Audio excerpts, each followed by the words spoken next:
guys, it's Slave to the Games back with another Assassin's Creed review. This video is going to be, well, just like all the other Assassin's Creed reviews, probably short. If you are new to my Assassin's Creed reviews, then thank you for stopping by, and I hope you enjoyed the video. Remember guys, this is just my opinion on each of them in terms of, obviously this is a review, but it is obviously biased in terms of what I liked and disliked about the game itself. I'd like to quickly list the things I liked before moving on, and when I say liked, I mean the things that really stood out to me other than just everything else in the game. I like that you can auto-follow people when your companions are talking, though it's very clunky. It's still something I enjoyed and constantly was trying to make my character do, and I'd always like bump into something, turn out of it, or just something would get in the way of me being able to do it correctly, so it definitely needed work, but nonetheless, I enjoyed that little cinematic walking scene it gave you whenever you just fell right into step. I really enjoyed using the zip lines. I thought they were cool, and I felt really badass jumping off the zip lines and air assassinating somebody as I slid by them. That's really all I can say. I think they're a nice addition to the game, and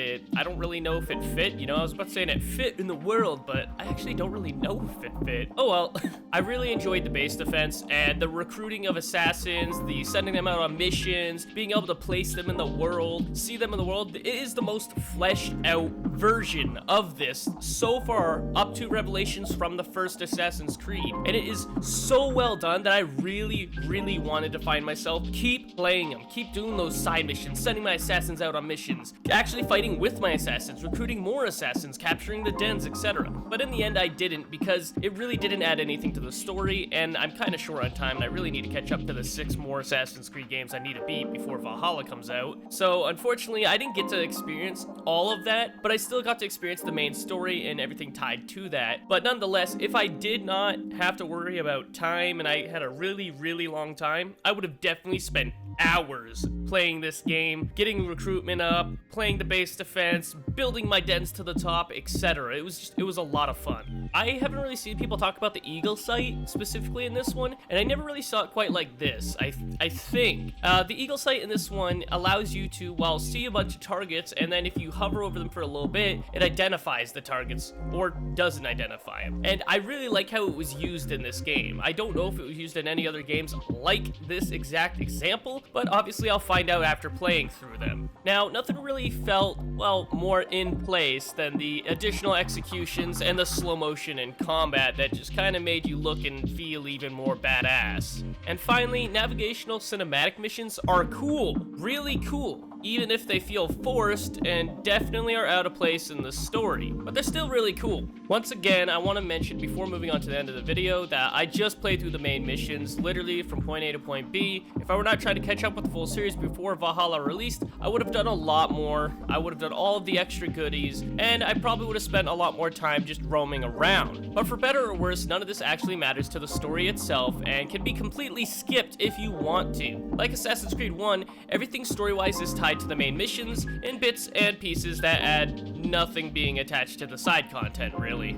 This, however, is not the case for Brotherhood, as there is some content that you'll miss if you don't specifically go out of your way to look for it. The one thing I disliked about the base game was that there was no controller support on PC, unless you manually found ways around this, which I did, and this didn't always work, so I constantly found myself cycling between controller and mouse. This made the experience even more frustrating, as I never got to stick to learning just one. I will point out that the game requires more skill with the controller than the mouse in combat. When using the mouse and keyboard, counter timers are non-existent and require, well, no skill, let alone timing. The only thing is that occasionally you would get stuck trying to initiate the counter's stance. The controller would require pinpoint timing, and even the different counters each had their own reaction times to enable the counter. And I found this very weird that, well, there was such a drastic difference between them, and that it was normally reversed, so it was actually harder on the controller overall than it was on the mouse, which didn't make sense because normally it's the other way around. Overall, the game was very fun. It was a nice conclusion game-wise for the story of Ezio, but Revelation is the weakest part of the Ezio story in my opinion. It does its job as an epilogue, but in the end, it only feels like just that. An epilogue story of little importance except to say goodbye, and to some, that may be enough. But I would have preferred a more engaging story. This is, of course, taking the amazing gameplay aside and everything else I liked. I found it hard to care about the story at all because it's not really that engaging when I was focused on Ezio. I was much more interested in the moments with Altair and Desmond, as little as they were. Aside from the cinematic moments, which honestly at times were way over the top, even though they were